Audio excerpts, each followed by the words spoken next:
नमस्कार। इस वक्त की सबसे बड़ी खबर आ रही है कि एलविश यादव की अरेस्टिंग हो चुकी है। नोएडा पुलिस ने एलविश यादव को अरेस्ट किया है। सुनने में आ रहा था कुछ देर पहले से उनको हिरासत में लिया गया था, लेकिन फिलहाल उनको अरेस्ट कर लिया गया है। उनके ऊपर सांप के जहर बेचने और सांप बेचने के मामले थे। आप सबको पता है कि पिछले कुछ महीने पहले उनके ऊपर एक केस हुआ था जिसमें यह दर्शाया गया था कि एलविश यादव सांप के जहर बेचते नाइट पार्टी में और सांप बेचते हैं। एलविश यादव के ऊपर उन जो 5 लोगों की अरेस्टिंग हुई है, उस वक्त जिसमें 5 लोगों की अरेस्टिंग हुई थी, उन 5 लोगों ने ये नाम खुलेआम तरीके से एलविश यादव के लिया था, जिसमें 2 दिल्ली के रहने वाले सफेरे भी थे।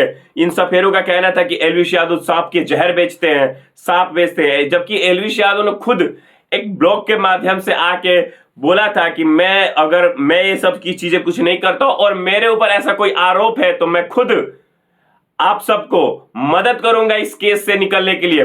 परंतु थोड़ी देर पहले एक खबर आई थी कि एलविश यादव को हिरासत में लिया गया, पूछताछ चल रही है, लेकिन अचानक खबर आती है कि एलविश यादव को अब अरेस्ट भी कर लिया गया।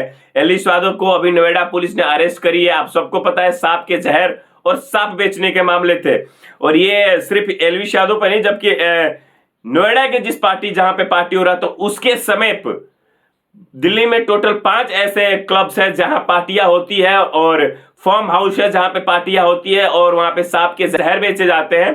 जहां की यहाँ पे तो सांप खुलेआम तरीके से बरामद भी किया गया था, और 5 लोगों की अरेस्टिंग हुई थी। 5 लोगों में से 5 लोगों का ये भी उस वक्त भी 5 लोगों का कहना था कि हम एलविश यादव के इशारे पे काम करते हैं, और जिसके बाद से लगातार पूछताछ चल रही थी। एलविश यादव को लगातार टारगेट किया, पुलिस उनसे लगातार पूछताछ कर रही थी।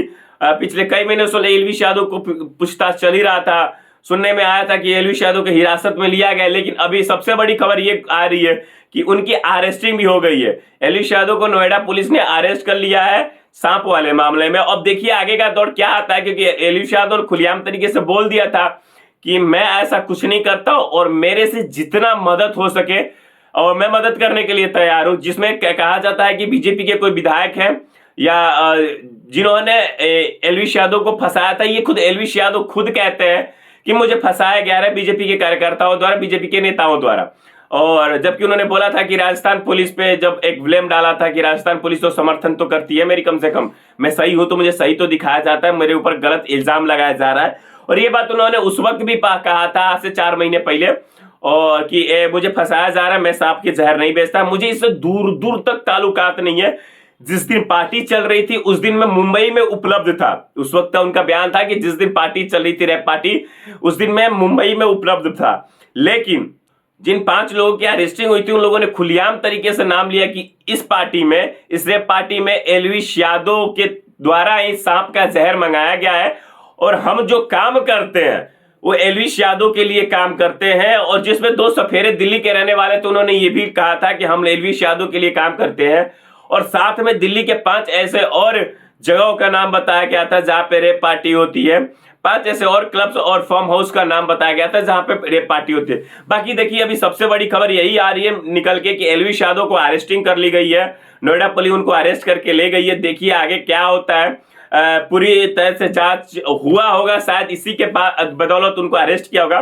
बाकी रिजल्ट क्या आता है थोड़ी देर बाद पता चलेगी। एलविश यादव अंदर रहेंगे या बाहर आते हैं, तमाम चीजें और तमाम ऐसे सवाल अभी एलविश यादव पे उखड़ के आ रहे हैं, जो अब एलविश यादव के बयान पे डिपेंड करता है या उनके टीम के कुछ बयान पे डिपेंड करता है। लगातार बने रहिएगा हमारे साथ, हम एलविश यादव की सारी खबर आप तक पहुंचाते रहेंगे। जय हिंद, जय भारत।